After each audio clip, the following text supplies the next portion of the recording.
Good evening, everybody. Thanks for joining us for tonight's program. We're going to begin in about 1 or 2 more minutes. Just hang tight and we will be right back.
Welcome, everybody, and thank you for joining us for Ask Me, our educational webinar series. My name is Sherry Strahl. I'm president and CEO of the ALS Network. And first, I want to thank our presenting sponsor, ALS Bio News Today, and our accessibility and inclusivity sponsor, Tanabe Pharma America, as well as our mission benefactor families and everyone who helps support our programming. Programs like this, as well as the services we provide, are made possible through these very generous donations. So thank you. Now, one of the ALS Network's key mission pillars is research, and we fund and support the most promising peer-reviewed studies and innovative initiatives designed to accelerate the discovery of effective prevention strategies, treatments, and ultimately cures for ALS. And at the same time, we're powering progress across the broader neurodegenerative diseases. And to date, a lot of folks don't know this. We have invested more than $21 million in ALS research, very proudly.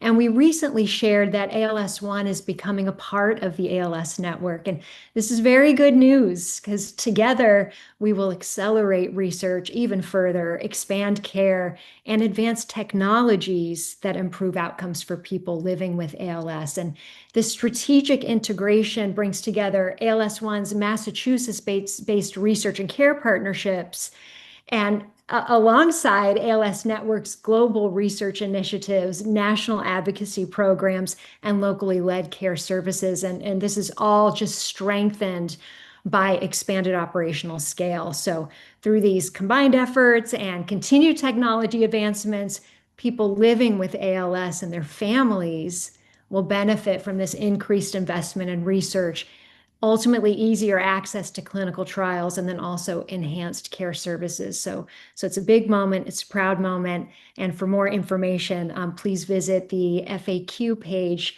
that's linked on your screen, and we'll also share that link in the chat for you. And another recent happening that we announced just this week is that ALS Together is also becoming a part of the ALS network. And if you don't know ALS Together, Brooke Eby, a young woman living with ALS, founded ALS Together. It's an online peer-to-peer sharing space living on a Slack platform that is one of the most trusted peer sharing spaces in the ALS world. It's people from America, international folks with ALS, all coming for a place to share lessons learned, share resources, just vent whatever may be helpful to each person who is navigating that ALS journey. So if you are a person living with ALS or a caregiver, we invite you to join the ALS Together community. There's information on the screen for you about that. And also for more information about ALS Together joining ALS Network, there's another FAQ page where you can learn more about that. So very proud to share these two breaking news stories with all of you today. And with that, let's get into it. We are very proud to bring you this annual program that is a follow-up to the 16th annual ALS Network Research Summit, an incredible meeting.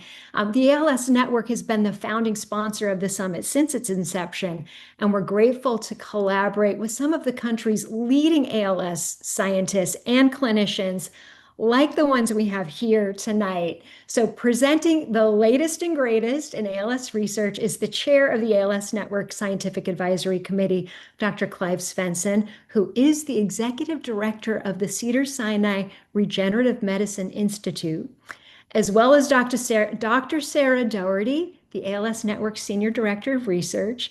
And a little later, we're going to be joined by Dr. Steve Finkbeiner, Director of the Center for Systems and Therapeutics at Taba Koret Center for Neurodegenerative Disease Research at Gladstone Institutes, and our beloved Dr. Martina Wiedow, who's the co-director for the ALS Center at UCLA. They're going to update us on the outcomes of this year's ALS Network Research Summit, and Dr. Doherty is going to kick us off. I pass the microphone to her. Excellent. Thank you so much, Sherry. Good evening, everyone. Thank you for joining us. As Sherry mentioned, I'm Sarah Doherty. I'm the Senior Director of Research with the ALS Network. Tonight's program offers a focused look back at the 2026 ALS Network Research Summit. This is an annual convening that brings together researchers, clinicians, biotech leaders, government representatives, partner organizations, and advocates from across the ALS and broader neurodegenerative disease communities. This evening's summary seminar is intended to distill the most important themes, scientific advances, and emerging priorities that surfaced during this year's discussions. We're grateful to have the summit leaders mentioned before with us to walk through these takeaways and to reflect on where the science is headed. The summit is designed first and foremost as a working meeting, a space where data is shared in real time, ideas are challenged and refined, and new collaborations take shape. The extensive discussions that follow presentations are truly unique and critical moments for that idea incubation. The summit's core purpose is to increase and accelerate ALS research by fostering meaningful networking, cross-disciplinary exchange, and practical cooperation aimed at identifying, developing, and delivering effective treatments and ultimately cures. Let's start by taking a look at the incredible scope of this year's summit. This year, we welcomed more than 250 registered attendees, a truly multidisciplinary group that represented stakeholders across the ALS community, with nearly 40 guest speakers leading special lectures, panel discussions, and in-depth scientific presentations, sharing cutting-edge data, bold ideas, and practical insights shaping the future of ALS research. What truly makes the ALS Network Research Summit especially important is that it's not just a forum for presenting data. The summit serves as a catalyst, accelerating ideas, strengthening partnerships, and helping ensure that promising discoveries move forward with both scientific rigor and shared purpose. In a field where time matters deeply, that kind of coordinated momentum is not just valuable, it is essential. And I'm thrilled that folks are here today to listen to what we discussed at that exciting summit. With that, I will turn it over to the chair of our ALS Network Scientific Advisory Committee and our de facto summit MC, Dr. Clive Svensson. All right, thanks, Sarah. Very excited to be here. Have the next slide.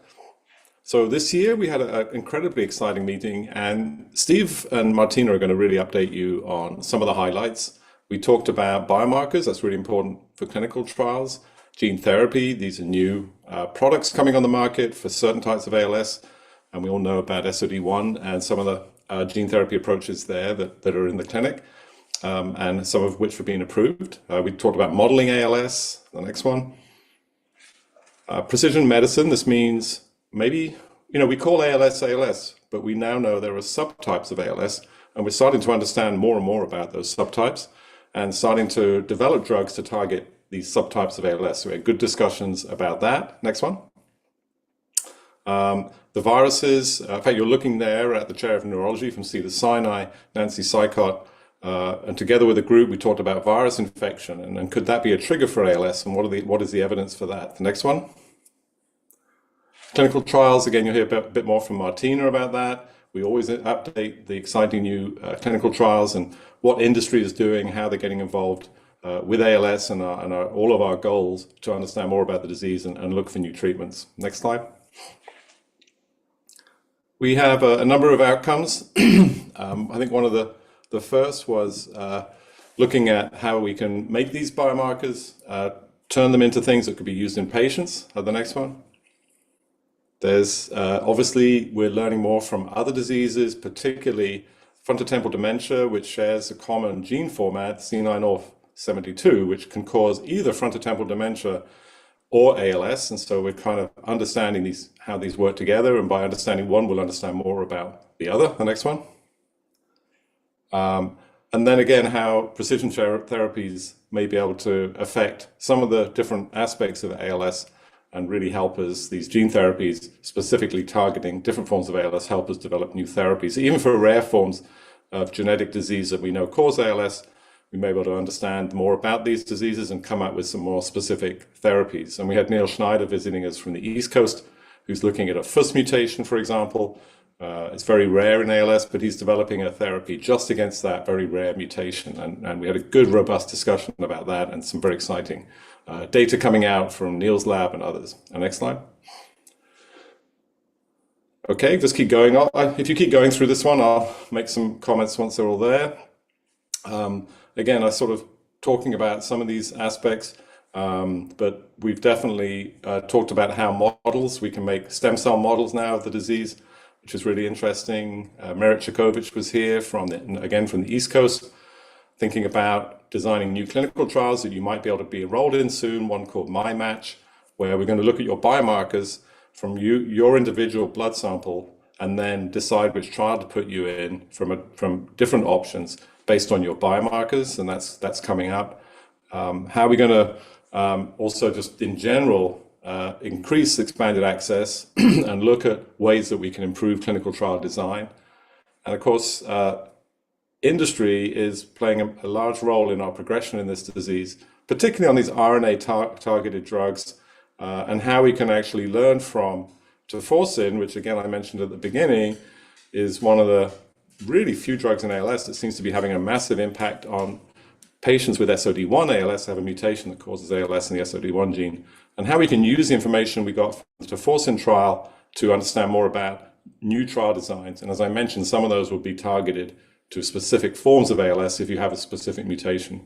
And then more generally, by learning from this, and if we can understand subgroups better of ALS based on your IPS models or your genetics, we can start designing trials and drugs more specifically targeted to specific groups of patients. And that's really, I think, the main outcome of this meeting is precision health, understanding more about different types of ALS. And maybe we'll call them ALS 1, 2, 3, 4, and 5. And if you're an ALS 3, you'll get a particular drug. And if you're an ALS 1, you'd get a different type of drug. So very exciting. Next slide.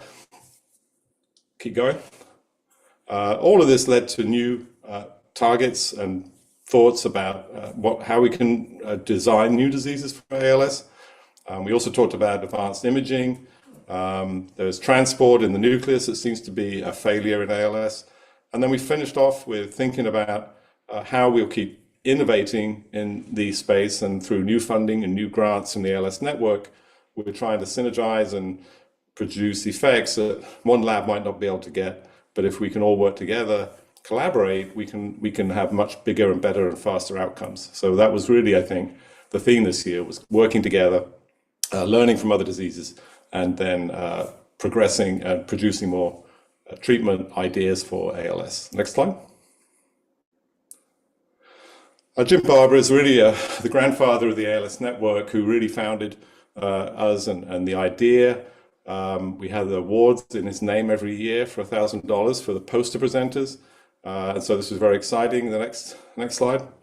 And the winners this year were these three amazing students who presented their posters. It was a very tough decision, but the committee decided on these three winners from UCSD, Barrow, and MIT. And they really gave remarkable posters, very exciting. And then they got to give a little presentation in the morning. And it's really the young people who are going to have these breakthroughs and help us established scientists work this out. So it's a massive team effort. Next slide. And Fred Fisher, my good friend and colleague, who used to be the CEO, of the ALS network, unfortunately passed away recently. We now have the Fred Fisher and Excellence Award, which is a $25,000 prize to recognize. What we want to do is focus on early career investigators just coming out of their training, wanting to independently get their own lab. And with the drum roll, the next slide will tell you who was the winner this year. And it's this amazing researcher from UCSD in Don Cleveland's lab. And she was just an amazing researcher. She was selected out of a large number of candidates to receive this award. And we're very excited. She was very excited that we'll take this forward and hopefully have some advances in the future. So those are the rewards. What a fun event. Next slide. All right, that picture probably means I'll stop and I'll hand the baton on, I think.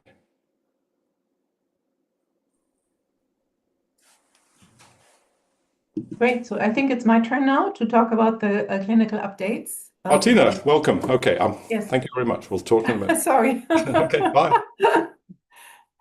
I think I need the slides. Yes, Sarah, do you have the slides, or do we have the slides for Martina? I can also Or are you going to share, Martina, maybe? I can do that if they don't pop up. Yep, Gabby's pulling them up. Oh, here we go. Give me.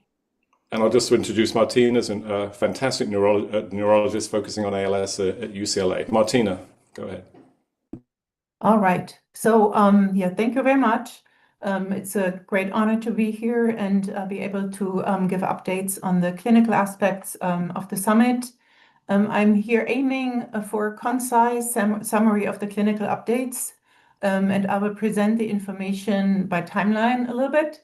So therefore, we have that title Past, Present, Future. And I will talk about topics ranging from medications approved for ALS, clinical trials, biomarkers, and advances in supportive treatments. And so we go to the first slide. Clinical trials have been around for about 30 years or so, and about 60 or more drug candidates have been tested since 1990. So one of the exciting topics of the summit are the drug trials and drugs in the pipeline that are coming in the ALS field. For now, there had been a total, though, of only 4 FDA-approved drugs, of which 3 are currently in use. And I wanted to just explain quickly how these drug trials are usually conducted. There's usually a phase 1 through 3 assignment with different patient cohorts. The phase 1 trial always at first for making sure drugs are safe in humans. Phase 2, usually a small cohort to see if it's worthwhile spending more time and money on testing those medications for their function. And then phase 3, eventually large cohort trials. And if they are successful, usually lead to a process getting FDA approval. So I'm only mentioning here now clinical trials that aim to stop or slow ALS for now, not others that aim to treat specific symptoms or are more part of research. Many disease mechanisms have been targeted and are still targeted with many different approaches, including genetic treatments, stem cell treatments, preventing the aggregation or dissolving aggregation of protein in cells, as well as metabolic and immune approaches. Next slide, please. So currently, we have the 3 treatments that I mentioned. Riluzole has been around the longest since 1995. The target is glutamate, a neurotransmitter in the nervous system. And unfortunately, we only have 2 to 3 months survival benefit. Edaravone is a more recent drug, since 2017, FDA approved.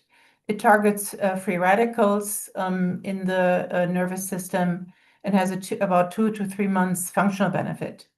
Tofersen is the antisense oligonucleotide drug targeted at SOD1 genetic mutations. It has been around since 2023. And yeah, all these drugs, as I mentioned, need to go through phase 3 trials to get onto the market. And so every year during the summit, we get updates on any new insight into these drugs. Next slide, please.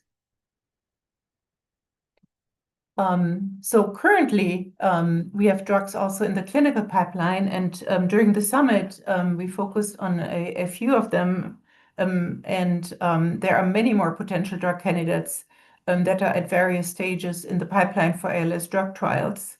These two that are listed here, NP001 and SPG302, are currently about to be tested in phase 3 trials upcoming.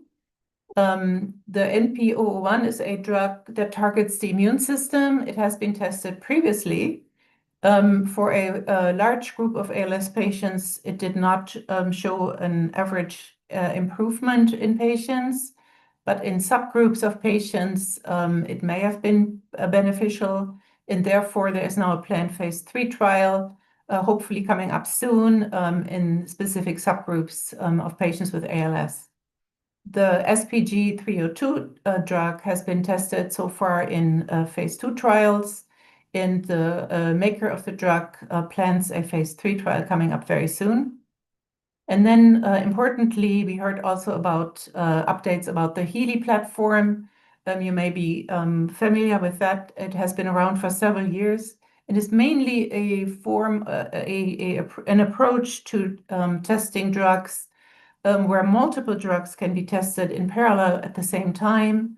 And it requires reduced numbers of controls, which is a big advantage compared to the usual trial format, and overall is efficient, less time consuming, and also financially beneficial.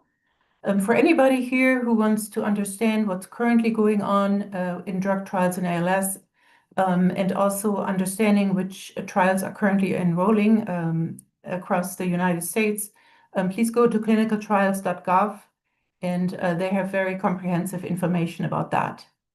In addition, expander trial access talks were also presented, and discussion about that form of drug applications outside of clinical trials are ongoing and are also very interesting, and I think always very important for our patients.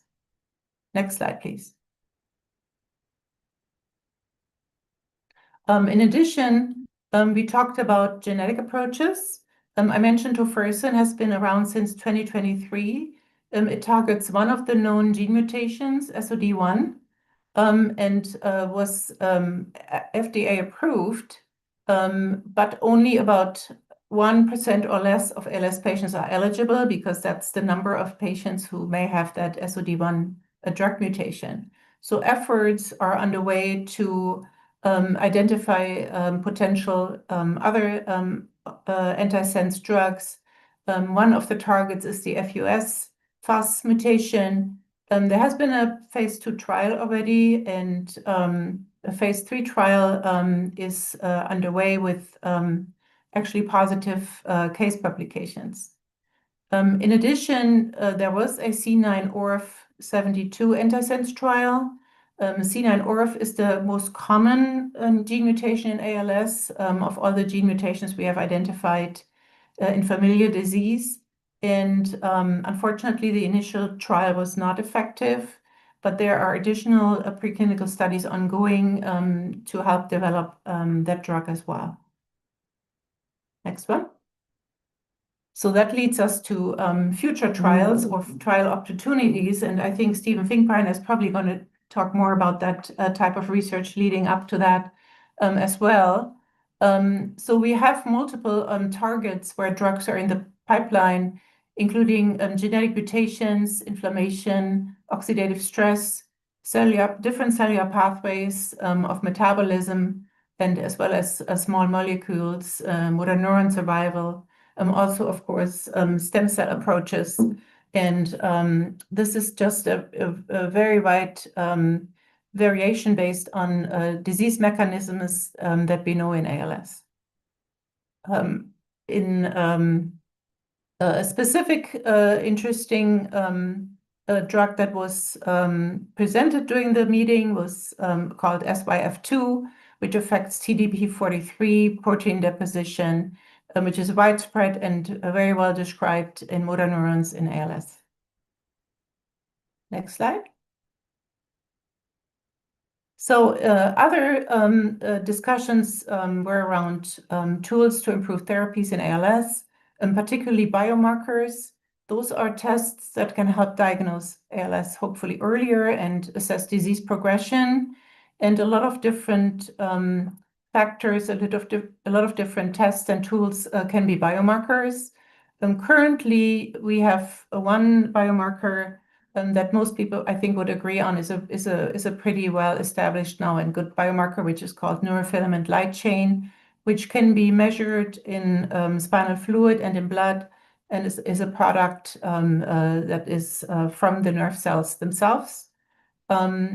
We are trying to use this biomarker and any new biomarker that can be identified also to distinguish between different types of ALS, to be more precise in how we treat our patients and how we design our trials. And then other approaches to biomarkers can be high throughput methods to find new blood markers, imaging techniques, EMG and electrophysiology techniques. And again, as I mentioned already, subtypes of patients utilizing different clinical presentations to group patients are also a very interesting topic that was discussed at the meeting. Next one. And then my last slide here is about advancing supportive treatments. So these are not treatments that are meant to treat ALS as a disorder, but to help patients with their function. And two particular areas, speech enhancement, as well as functional improvements with respect to mobility, are very interesting and are developing on a really rapid scale, mostly through neural interfaces with tiny sensors like shown in the picture that can be implanted on the brain or near the brain, and can be used to improve speaking ability and use of arms or leg. So these detection technologies, coupled with artificial intelligence, allows for continuous improvement of such system, and it's very exciting to understand the progress in these areas as well. And that's all I have for clinical update right now. And with that, it's time for Stephen Finkbeiner to tell us about the research we discussed, basic research. Thank you, Martina. I am going to see if I can share my screen here.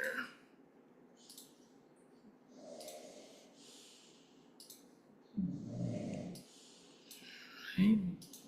So my name's Steve Finkbeiner. I'm a neurologist and neuroscientist at UCSF and Gladstone Institutes, and I tried to put together a little set of slides to go over some of the science that we talked about. I will say one of the things, and I think I've been involved with this meeting since its inception, that we purposely tried to do was to try to put clinicians and basic scientists in the same room.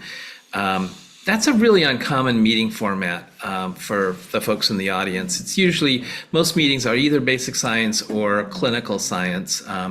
And so I think part of the motivation was that by putting these folks together, it may be able to promote discussions and educate both sides, but also potentially lead to collaborations too. And so I think that aspect of the meeting has continued over the years, and I think that's one of my favorite things. So we put together a program that interspersed basic science with clinical science, but it happened also during a weekend when there was a bad East Coast storm, and so some people had to cancel or leave early or whatever. So things got a little jumbled. But what I've tried to do in this slideshow is kind of reorganize things so that it has more of a narrative. So it doesn't reflect exactly how the meeting itself evolved, but hopefully it'll be a little bit easier to comprehend. So one of the things maybe you heard Martina mention was this protein called TDP43.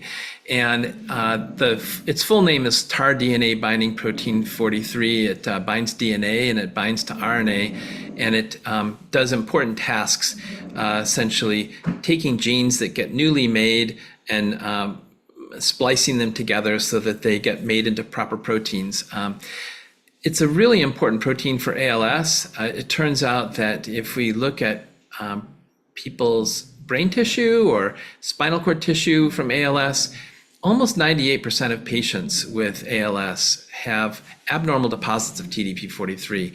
In rare cases, mutations in TDP43 actually cause ALS. And so we think that this may be a critical driver of ALS, a critical cause of ALS, and maybe even in the vast majority of people who have sporadic ALS, this TDP43 pathology might emerge because there are other upstream factors that are sort of forcing it to happen. And so it's always occupied a really central place in ALS, but one of the things that's really emerged in the last couple of years, and this was something we explored in the meeting, was the idea that maybe TDP43 is a common thread that cuts across other neurodegenerative diseases. We have known, for example, for some time that half of patients with frontotemporal dementia also have abnormal TDP43 deposits. These tend to be people who have mutations in C9orf72 or another gene called progranulin, but there are other patients with FTD who have it. But more recently, it's been discovered in another genetic disorder called Huntington's disease, caused by a completely different gene. And TDP43 deposits are seen pretty commonly in Alzheimer's disease, and they have a poor prognostic sign. And there's another neurological disease, I won't bother you with the complete name of it, but it's abbreviated LATE. But suffice it to say that it's essentially a TDP43 encephalopathy where the key feature is TDP43 deposits in the brain, and it overlaps Alzheimer's disease somewhat. So the idea and the discussion at the meeting was, can we learn more about TDP43 by understanding its connections to these other diseases and what role it might play? And I think one idea that has emerged is that maybe TDP43 pathology is a function of some underlying problems that may be common between ALS and FTD, particularly problems in the way cells handle proteins that are misfolded or damaged. Another key feature of TDP43, and we had a separate session on this, is that it came to the attention of people in the ALS community because of the abnormal deposits that I mentioned before and the close association between the cells in which these deposits appeared and the cells that degenerate, especially motor neurons in ALS. But as we've begun to study this process more, what we realize is there seems to be an earlier phase in the process in which TDP43 actually starts out being pretty restricted to the nucleus where the DNA of a cell is. But over time, one of the characteristic features of ALS is that it can mislocalize to the cytoplasm where the aggregation occurs. And you heard from Martina some examples of people trying to pursue genes that get dysregulated by TDP43 as potential targets for ALS therapies. But there's also an effort to really understand this mislocalization process. And is it possible that we could maybe stop the whole process of ALS from starting if we knew how that mislocalization process happens and if we could inhibit it? And there's particularly pores that exist on sort of the membrane that surrounds the nucleus that may be especially important for this process. I thought another really interesting symposium, I think, one really important almost discipline I think scientists have to have is, even though we try to really get to the meat of the matter and get to what the important parts are as fast as we can and to focus on those, I think it's always important to keep an open mind and to periodically take a step back and really ask larger questions like, are we missing some major causes of ALS? And one of the sections was devoted to discussing the possibility that viruses might play a role. We know with ALS that, a fraction of patients have it due to single gene mutations, somewhere between 10 and 13%. There's a substantial risk that's inherited, that's genetic.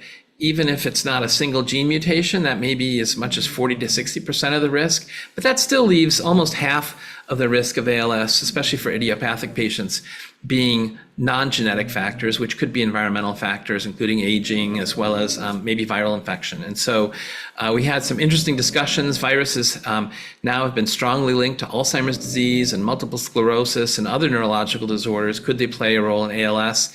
And there's a type of retrovirus that's in our genomes that potentially could play a role. And so we talked about that because there are some good drugs that are available for that. So if that actually does play a role, then there may be something immediate that could be tried. Clive mentioned earlier in his introduction the development of new ALS models.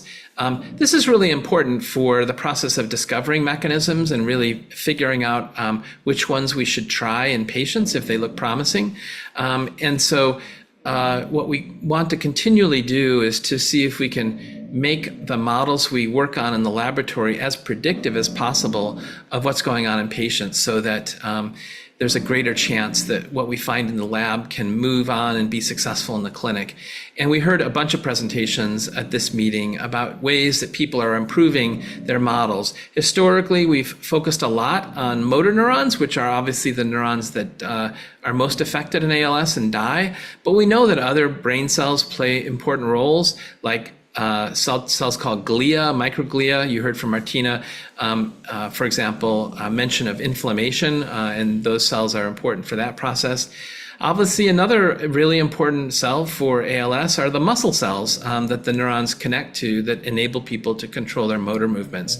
And we heard at the meeting new models that bring these various cell types together, enabling actually the circuits to work. I'm showing you a movie here where basically we've developed one of those examples where we can create nerve and muscle together in the same dish, and they can contract.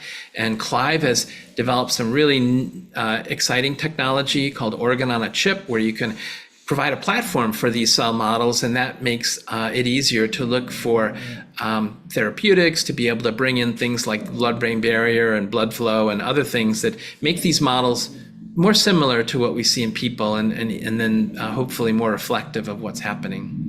You heard from Martina about biomarkers, so I'm not going to say much here, except that for those who are completely new to biomedical research, these play a really important role because they can help us diagnose ALS early. They can help us tell whether the disease is progressing. And critically, they can be very useful for measuring whether treatments are working or not.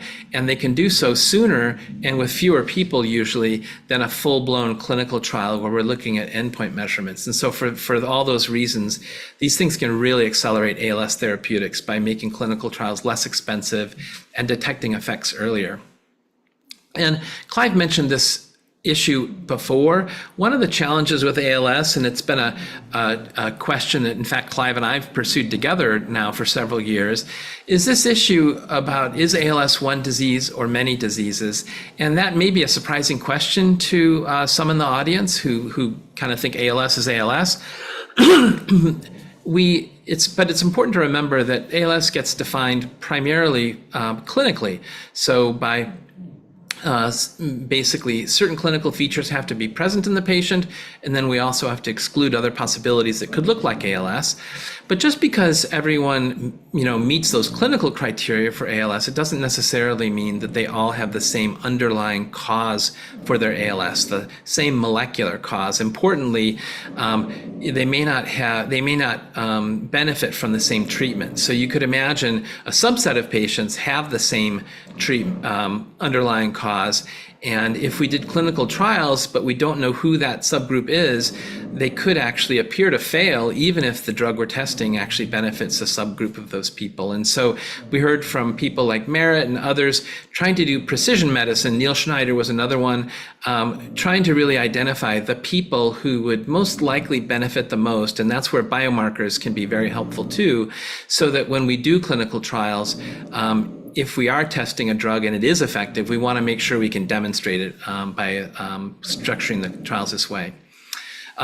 Clyde mentioned also a lot of exciting kind of new strategies for treatments. So even setting aside kind of what the specific target is, there's a lot of interest and emphasis now on trying to take new approaches that actually modify genes themselves to be able to serve as treatments. Tofersen is the great example of one that's sort of a gene therapy where it's sort of trying to target and lower the disease-causing ALS gene. We heard about ways to deliver some of these products using viruses to brains that actually do a better job than what currently exists. And so I think there's been a lot of exciting progress on this front, and I'm very hopeful for the future. And then you heard most of the industry updates from Martina. I'll just to kind of put them in context, I think you heard about Tofersen. I think it's very exciting to me.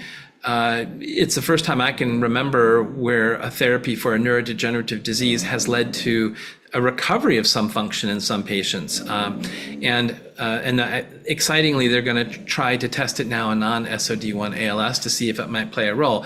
Probably not, but there are reasons to think it might be worth trying. And you heard, I told you about TDP-43 earlier, and there were industry representatives there describing therapies that are targeting TDP-43, either the mislocalization or some of the problems that TDP-43 creates for other genes. And then I mentioned as a common thread that one of the features of ALS is that the immune cells get inflamed. And it's still an open question what role they play. Are they simply reacting to dying neurons, or are they playing a direct role contributing to disease? And a number of companies are trying to develop drugs to target that aspect of the system. And then there were another set of drugs that are really taking completely different approaches to very different therapeutic targets that are sort of underway as well. And then Martina mentioned this brain-computer interface, which I think can be very helpful as an assistive technology. So it was an exciting meeting. I thought that was a great exchange. I saw a lot of collaborations emerge, and I think overall very successful. So I'm going to turn it back to Clive to talk about the momentum. All right, thanks so much. Those are great updates, Martina and Steve.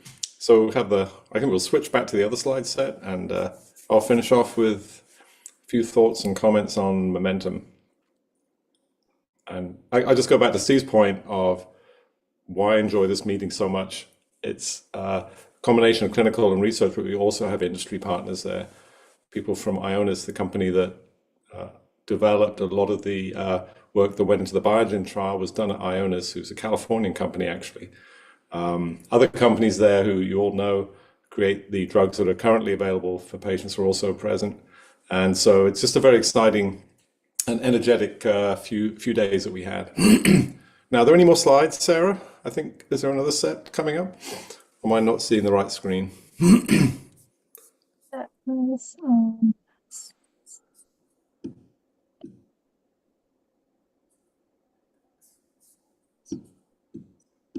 And I know we have a lot of questions as well, so.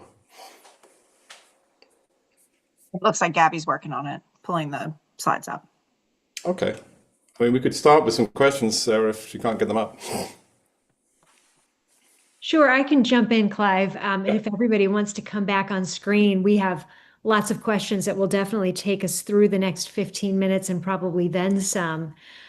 Starting with some of the questions that were actually submitted prior to this evening, there is a question about the advancement. Steve, I suspect I'm going to throw this one to you. How would you expect the advancement of assistive robotics and AI will affect people with ALS in the near future? Yeah, that's a great question, and I'm really excited about it. So we do a lot of artificial intelligence. We've been a longtime collaborator of Google, and we're working with OpenAI now. And I've met the folks at Neuralink, and I am excited about it because I think that I think that's a faster path to be able to recover volitional control over your environment than some of the efforts that people have been making on the biology side, for example, to repair the spinal cord. And so I think especially, even with the state of the technology today, it's exciting, but I think it's that technology is being developed at such a faster pace than anything in biology. It's only going to get better and more powerful. And so, I'm very encouraged. I think, obviously, ultimately, it's going to depend on being able to generate the signals within your brain to be able to exert those controls, and that may be affected with disease. But even when I've worked with Google and they've tried to train deep learning models, for example, based on the limited movements sometimes ALS patients can make, they've been, I think, successful in being able to produce the sort of desired effects more so than some of the existing technologies. So in a nutshell, very excited. I love exciting good news for our community. This is a great question for this evening. Martina and Steve, you've talked a lot about ALS trials ongoing and upcoming. We have a question. How would you suggest a person go about selecting which trial to participate in, aside from obvious things like location or timing? Do you have recommendations on how to evaluate what's a good fit for someone? Yeah, so I do get that question in the clinic quite a bit. There is unfortunately not really a good recommendation in a sense, because the trials are there to test if a drug will be successful. So we cannot really read the tea leaves beforehand and understand if this will be helpful. And so I do think I mainly advise my patients to not think about the drug trial as a treatment, but a drug trial as a research opportunity and an altruistic form of participating in research. Which drug trial fits better oftentimes depends on location or application of the drug or device and things like that, more than anything else. Thank you so much for that. And we have a couple of other questions related to access. And Sarah, I was actually just going to ask you, and I saw you were going to jump in, if you wanted to comment too on where people can look up clinical trials and stay current on that, because I know Martina mentioned clinicaltrials.gov, which isn't always very user-friendly. Absolutely, and you read my mind. I was going to put in a quick plug. Yes, everything is in clinicaltrials.gov, and there are, some search tools that you can use there. But I know that the ALS Network has a tool available through TrialX that allows for searching by your region and area. There are a number of other tools available, but something like that can help to simplify, especially your initial searching when you're sort of starting from the biggest net that you can cast. So there are tools available. An example is the TrialX that we use at the ALS Network, and we can drop the link in the chat for that tool on our website. That's looks like great. Steve has. Yeah, that's great. I'm going to definitely throw to Steve as well. And just one other thing that's interesting about that particular tool is that you can register when you do your first search, and then it will actually email you when a new trial has come up that might be a fit with your criteria. Steve, is that what you were going to? Well, it's perfect that she mentioned that. I was going to say what Martina said was exactly right. It's hard to pick winners and losers with these clinical trials in terms of the efficacy, but an important factor for any patient considering a clinical trial is just the clinical trials vary quite a bit in terms of their inclusion criteria and the demands they place on you in terms of kind of what needs to be collected and what you need to do. And so I think it's really important to balance quality of life with some of these requirements of the clinical trials to find something that's a good fit for you.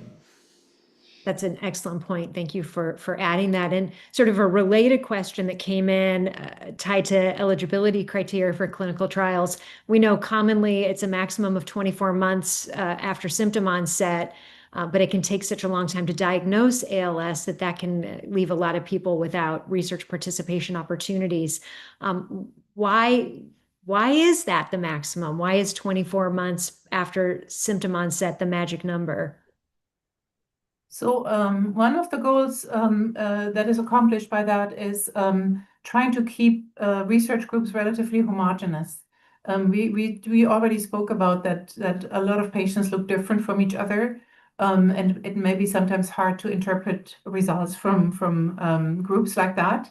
And so having some criteria that narrow things down can help a lot with the statistical outcome, with the, measuring the results of the drug trial. Unfortunately, it indeed leaves patients out who don't fall into these criteria. And there are definitely attempts now to include them more with expanded access and other tools that can be very helpful. Thank you so much. That's great to hear. We did meet with Insmed just today, and they were updating us on their clinical trial. It's this phase 1 safety assessment, but they were able to open that up to 42 months. So I know our clinical trial design folks are really trying to do what they can to expand that 24 months. Here's an interesting question. Someone asks about the rationale for using Qalsody or tofersen to treat sporadic ALS, and it does sound exciting, but some insight on what SOD1 sporadic, do the math for us. I think this isn't the first example of a disease where people have thought or wondered if there might be a role for proteins or genes that are associated with less common genetic forms of specific diseases. And now I'm thinking of a form of Parkinson's disease caused by a gene called leucine-rich kinase 2, where people focus initially on people who have the genetic mutation, but then they start looking in people with sporadic forms of disease and can find abnormalities in some of the same pathways. And SOD1, at least one thought is that there may be an important connection to how the sort of system handles protein turnover and protein clearance and things like that. And so, so once drug companies get something that actually works in the right patient, then they can sometimes use biomarkers to identify patients who they think might actually have a problem that's related enough to be able to see if it might be worth checking in these other patients. So I think the rationale is that there have been some observations made to think that SOD1 might play a role in idiopathic or sporadic ALS, but we'll see. Very interesting. We have another question asking if tailored treatments that we're talking about are realistic given how expensive drugs can be. And an example is stem cells for motor neuron regeneration.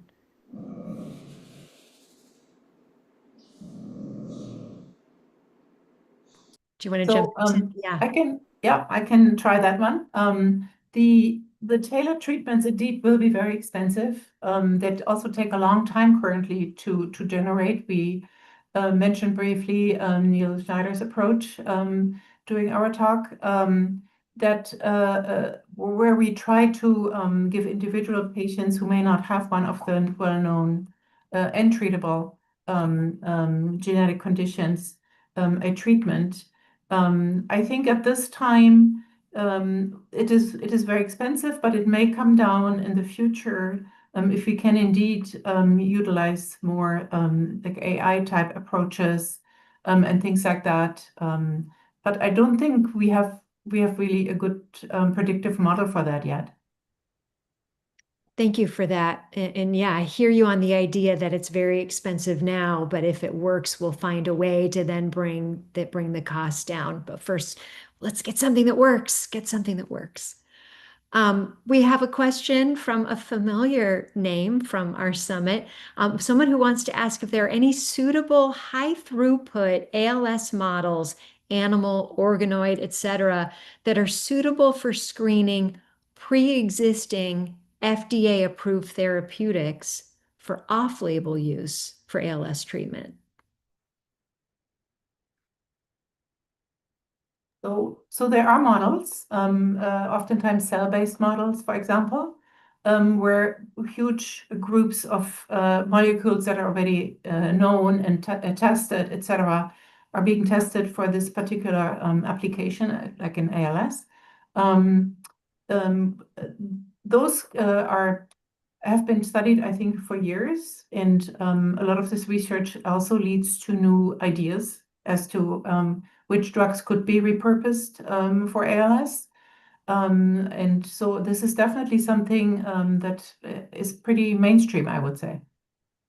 Thank you. Yeah, I'll Clyde. just add to that, Martina's comments, that one of the challenges has been to find a model in the dish that really represents ALS as a disease. And that's been the challenge. And Steve mentioned these more advanced models where you connect the motor neuron to the muscle, and then hopefully we'll start seeing differences between ALS and control that represent the disease, and then do screening using those sort of more advanced models. And this is based on this IPS technology where we can take a cell from any patient, and Steve and I did this with 1,000 patients in something called Answer ALS, and make each a patient's individual spino-muscular connections, and then if there's a difference, screen drugs, as Martina said, on that model. And those models aren't quite there yet, and they're very costly.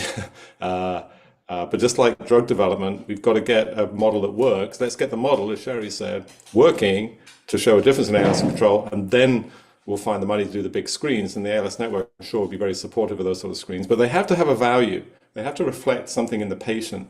And that's the real challenge at the moment. We're getting there, but the meeting really discussed a lot of the challenges, and we're very excited to move this forward. I'll go, and Steve, I know you have a comment. Oh, I was just going to say, we definitely have models and we definitely have the throughput. We've done large-scale screens for many pharmaceutical companies. We've built these robots that will do that sort of thing, and we have many ALS models. So definitely feasible. The screening FDA-approved drugs, I totally understand the question. I think the hope the audience member has is that maybe you can find something that's already been approved and you could use it off-label, so you'd save a lot of time and money. We've done a lot of FDA-approved drug screens. It's been a little disappointing, to be honest with you. A lot of those drugs are cancer drugs, and so they mostly just kill cells, where we're trying to keep cells alive. So that's one big issue. And a lot of the drugs weren't really designed to get into the brain. They're there for other conditions and things like that. And so at the end of the day, it's just not as productive as you might hope, which is kind of disappointing. But anyway, it's a good idea, good question. Thank you, Steve. And I see other questions about access in clinical trials. And I know we have some constituents and people with ALS who have gone from the US to an international site to participate in a clinical trial. Can you talk a little bit about crossing international borders to participate in research? How would someone who's outside the US go about trying to participate in a US-based clinical trials, assuming travel and housing is no issue? Right. So you have to be located, at least to a large degree, where research is conducted. There are approaches now to do more remote testing and measuring of data, but you have to be there at least sometimes. There are definitely also regulations with respect to what different countries allow. Can you go there and stay there for a while to do a drug trial? My own experience is that patients from foreign countries who come to the United States to participate in drug trials have not had actually a lot of problems doing that, if they have a place to live, etc. So there is definitely, I think this is an increasing issue too, because people are really want to be helpful too. People want to participate in trials. People want to bring the science forward. So I'm definitely for that. Perfect. And I know we are coming upon the hour. We've gotten to the bulk of our questions. I wonder if we just want to take a moment to give each of you a chance to share any sort of closing thought or what you're most hopeful about or most excited about as we contemplate the upcoming year in ALS research and everything we learned at the summit. Well, I think the summit this year has really not only enlarged in numbers, but I think there was also a lot of new ideas, a lot of new topics discussed. The pipelines we talk about with respect to research and developing drugs are just expanding, and I see really a very hopeful future for ALS treatment and for our patients.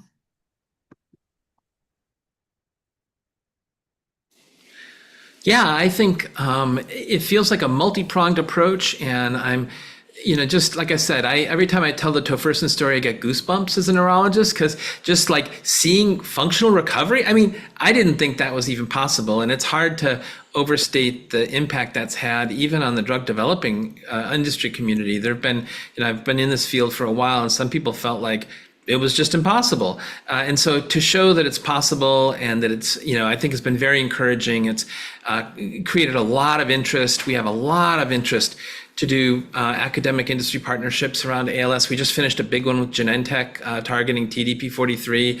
And so I feel very encouraged. I think we're solving, there's a lot of obstacles along the way, but a lot of these, as you can see from the sort of symposium makeup, we're tackling at multiple levels and making progress on every front, and it's increasing our successes at every stage. And so I think, it's just a really exciting time.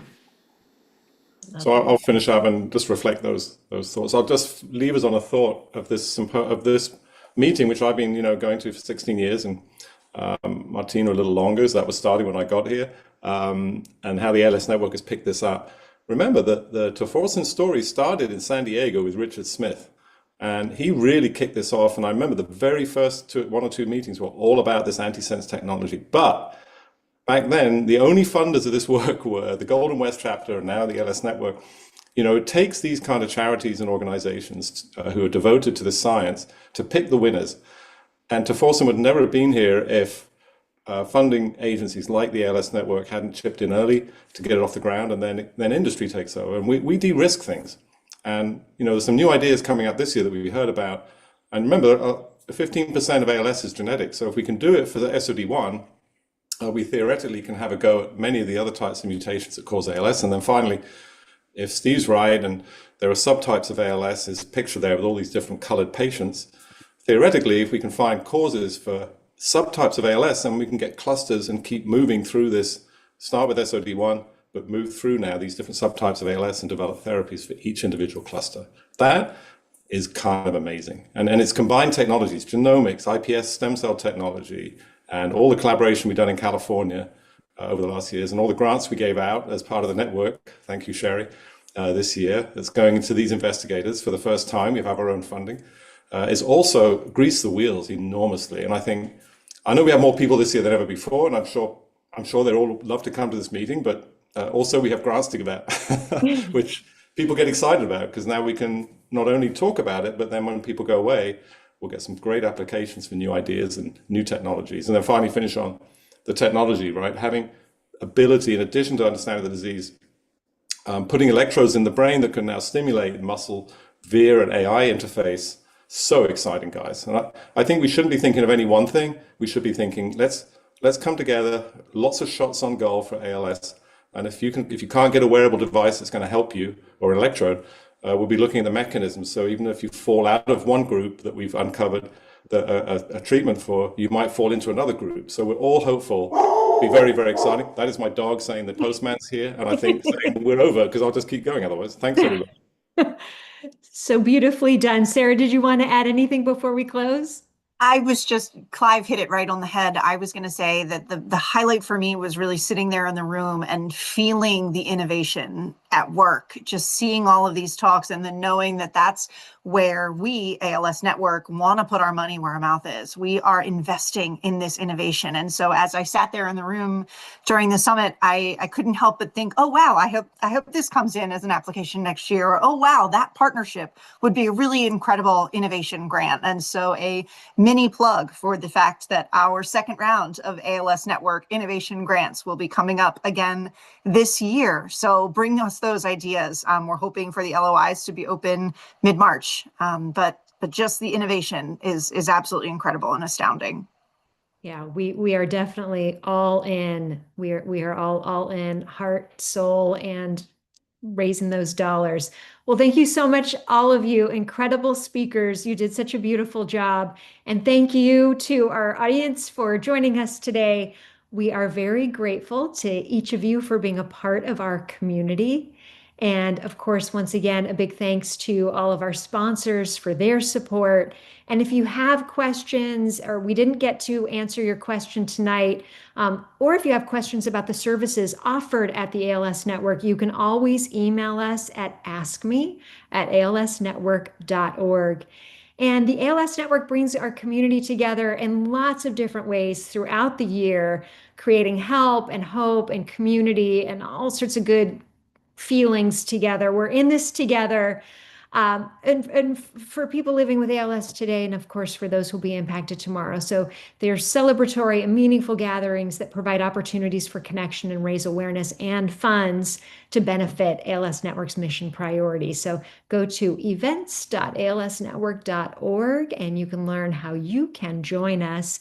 And of course, we want to invite you to our voluntary tax contribution opportunity. And our beloved Californians, you can help fund ALS research. You can do it while you're filling out your taxes. All you need to do is find code 447 at the bottom of your form. Any amount will help. Every dollar, 100% of every dollar will go to fund ALS research in California, helping us get closer and closer to treatments and cures. Please tell everyone you know that they can give in this way. We have to raise $250,000 to stay on the tax form. So again, all of us coming together to leverage this fundraising opportunity is going to be important. And hey, it makes filing your taxes feel just a little bit better. And we want to invite you to our next Ask Me webinar, Act for ALS, Progress, Impact, and What's Next. That one's on Monday, March 16th, and you can go to askme.alsnetwork.org for more details on that. And of course, as you know, philanthropy fuels everything that we do, and we are so grateful to generous donors who make gifts of all sizes throughout the year, including contributions through an estate plan. Those are deeply meaningful gifts for so many reasons. So to learn more about how you can support our valuable programs and programs like this one tonight, please visit our website at give.alsnetwork.org. Okay, you have a lot of different websites to go to this evening. Please watch. You're going to get a short survey on tonight's presentation. You'll get that via email so that you can help us plan for future programming. Thank you again. We will see you next time.